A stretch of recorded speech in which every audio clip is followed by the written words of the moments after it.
Welcome to our weekly message for August 16th, 2026. This is Senior Mother in Israel, ProphetessMaryAyodele, with Follow the Light, Cherubim and Seraphim Ministries. Our title this week is Move When the Door Opens. That means we all need to be prepared when the appointed divine time comes so we can step into our blessings.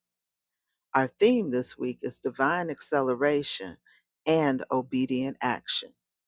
Our primary scripture comes from the book of Isaiah, chapter 60, verse 22, and it reads, "At the right time, I, Adonai, will make it happen." Blessed be the word of the Lord. I want to talk to you this week about how after seasons of waiting, opportunities can arrive quickly. This is not a week for panic, but for preparedness. The Most High often spends much more time preparing us than opening the doors for us. When preparation meets the appointed time, movement can happen quickly, very rapidly. So you want to be prepared and prayerful to step into action this week. Our supporting scriptures come from the book of Habakkuk, chapter 2, verses 2 through 3, and they read, "Then Adonai replied, Write down the revelation and make it plain on tablets, so that a herald may run with it. For the revelation awaits an appointed time. It speaks of the end and will not prove false. Though it linger, wait for it. It will certainly come and will not delay. See, the enemy is puffed up.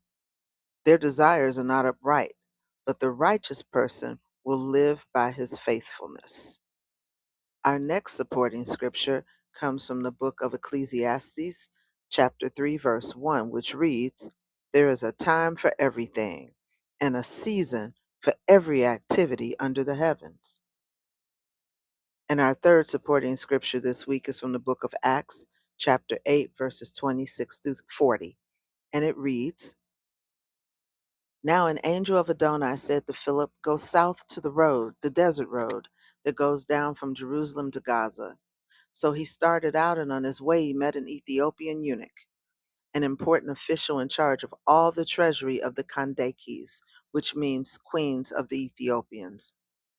This man had gone to Jerusalem to worship, and on his way home he was sitting in his chariot reading the book of Isaiah the prophet. The Spirit told Philip, Go to that chariot and stay near it. Then Philip ran up to the chariot and heard the man reading Isaiah the prophet. Do you understand what you're reading? Philip asked. How can I? Unless someone explains it to me, the man said. So he invited Philip to come up and sit with him. This is the passage of scripture the eunuch was reading. Quote, He was led like a sheep to the slaughter, and as a lamb before its shearer is silent, so did he not open his mouth. In his humiliation he was deprived of justice. Who can speak of his descendants? For his life was taken from the earth. Unquote. The eunuch asked Philip, Tell me, please, who is this prophet talking about, himself or someone else? Then Philip began with that very passage of scripture and told him the good news about Yeshua HaMashiach. As they traveled along the road, they came to some water, and the eunuch said, Look, here's water. What can stand in the way of my being baptized? And he gave orders to stop the chariot. Then both Philip and the eunuch went down into the water, and Philip baptized him. When they came up out of the water, the spirit of Adonai suddenly took Philip away, and the eunuch did not see him again, but went on his way rejoicing.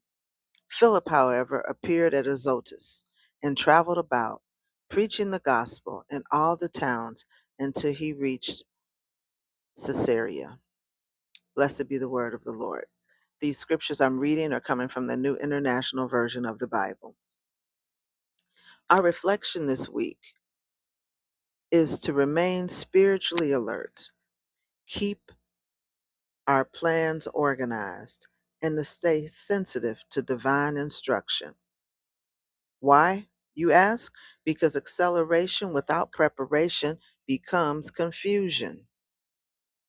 Preparation before acceleration becomes blessing.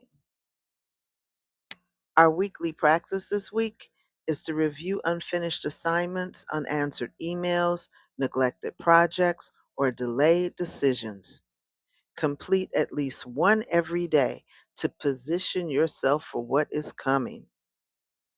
Our closing blessing this week is may your ears recognize divine instruction, may your feet move in wisdom, and may every appointed opportunity find you prepared. May you be blessed and held in the light of the divine. Love y'all. Until we meet again, take care and stay blessed.